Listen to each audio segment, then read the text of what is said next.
Hi, my name is Emily Wall from Emory University. Today I'll present our paper, Visual Salience to Mitigate Gender Bias in Recommendation Letters, on behalf of my collaborators Yanan Da, Mungyu Chen, Ben Altschuler, and Yutong Bu. To give some background, letters of recommendation are a widely used evaluation criterion for hiring, university admissions, and many other domains. In the context of university admissions, suppose that two candidates have similar qualifications: similar GPA, SAT scores, good grades on their transcripts, and maybe even similar motivation or writing quality in their statement of purpose. In many cases, the recommendation letter is what can really tip the balance. These recommendation letters are filled with powerful adjectives and anecdotes that paint a vivid picture of the candidate's character, skills, and potential. However, lots of prior research has shown that gender stereotypes can impact how recommenders describe applicants. For example, studies reveal that female candidates are often described as caring, cooperative, and helpful, while male candidates are described as assertive, ambitious, and confident. This bias can have far-reaching consequences. It can lead to unequal opportunities, hindering the progress of individuals based on their gender rather than their actual qualifications. In this scenario, the two candidates could receive different admissions decisions. In this work, we explore how can these differences in language affect readers' impression of applicants' competitiveness, and how can visual highlighting mitigate biased perceptions of applicants' competitiveness. We're encouraged to explore visual highlighting based on prior work showing the ability of small changes in visual salience to nudge different behaviors and decisions in visualization. In this case, we believe it has potential to emphasize or de-emphasize certain types of biased language.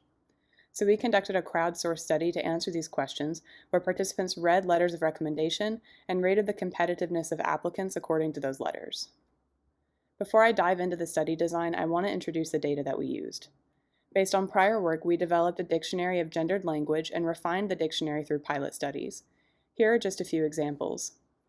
Prior work informs us that communal and grindstone words, like the ones listed here, are more often used to describe female applicants, while agentic, ability, and standout words, like the ones listed here, are more often used to describe male applicants.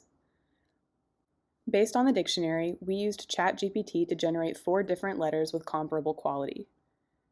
2 of those letters were designed to contain more of the words that appeared in letters written for female applicants, and 2 of the letters were designed to contain more words that appeared in letters written for male applicants. I'll skip the details for the sake of time, but please refer to our paper and supplemental materials if you're interested in the method used for generating those letters.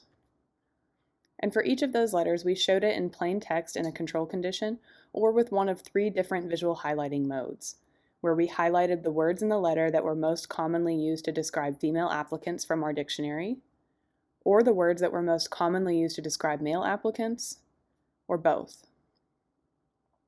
We ran a large crowdsourced experiment with 560 participants, where half of them saw only the letters that contained more female-associated language, and the other half saw only the letters that contained more male-associated language.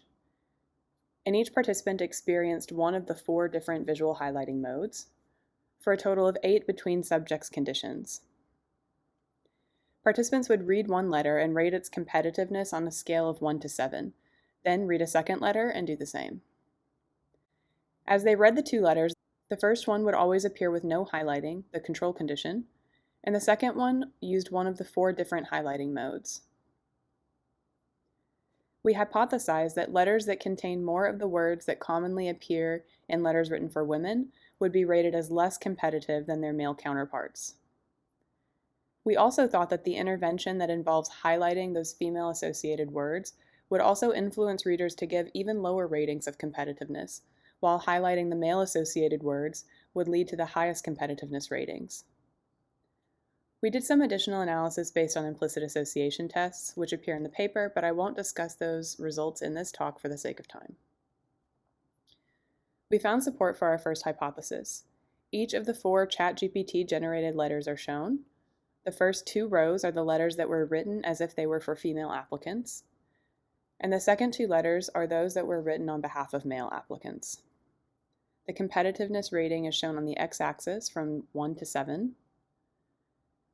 And we can see that the 2 letters for female applicants were rated on average as less competitive than those written for the male applicants. We also found partial support for our second hypothesis. When we look at just the two letters written for female applicants, we can see for both of them that when we draw attention to the female-associated language with visual highlighting, it has a negative impact on perceived competitiveness on the applicant compared to the other modes of visual highlighting.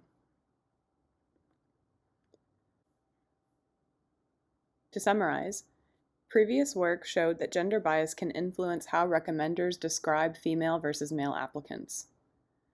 We showed that gendered language in letters of recommendation can impact readers' impression on the applicant's competitiveness. And we also showed that visual highlighting of gendered language has the potential to exacerbate or mitigate the impact of implicit gender bias.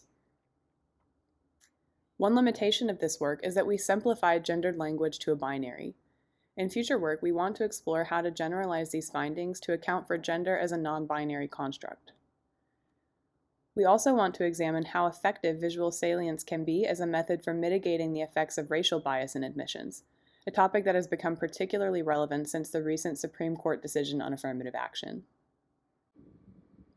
That concludes my talk.